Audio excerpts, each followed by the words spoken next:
موضوع أخير هو ليس بصيغة بيان، وراح أقرأ من قبل النائبة حنان الفتلاوي. إذا تحبين تعبرين عنه وأنت بمكانك، حتى إذا يستوجب أن نتخذ قرار نتخذ قرار، أو لا فقط تحدثي عنه. بسم الله الرحمن الرحيم. شكرا سيادة الرئيس.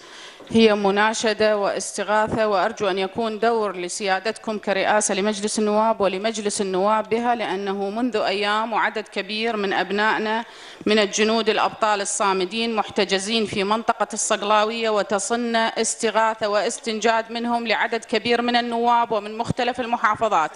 هؤلاء الأبطال الذين تصدوا ولبوا نداء الوطن لحماية محافظاتنا الغربية وتركوا عوائلهم وأمهاتهم وأبنائهم الآن محتجزين بدون ذخيرة بدون طعام ويستنجدون، وطالبنا كل الجهات دون أن نحصل على أي رد من أي جهة. لذلك سيادة الرئيس أناشد القائد العام للقوات المسلحة ومن خلال سيادتكم من خلال رئاسة مجلس النواب ومن خلال مجلس النواب بأن يكون هناك إجراء فوري وعاجل لحمايتهم، وإلا ستكون هناك كارثة مثل كارثة سبايكر ولن يفيد الندم آنذاك.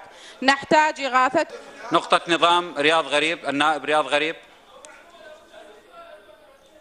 بسم الله الرحمن الرحيم. القضايا الأمنية من المؤسف طرحها على الإعلام وبهالشكل الصريح، ولذلك وهذه رسالة سيئة للإعلام. أطلب من دولة الرئيس بحذف هذا الموضوع من الإعلام وتعالج بشكل سري من خلال الاتصالات الجانبية، ولذلك أنا أطلب حذف هذا الموضوع. مثنى على ذلك. النائب محمد ناجي، فقط كلمة أخيرة.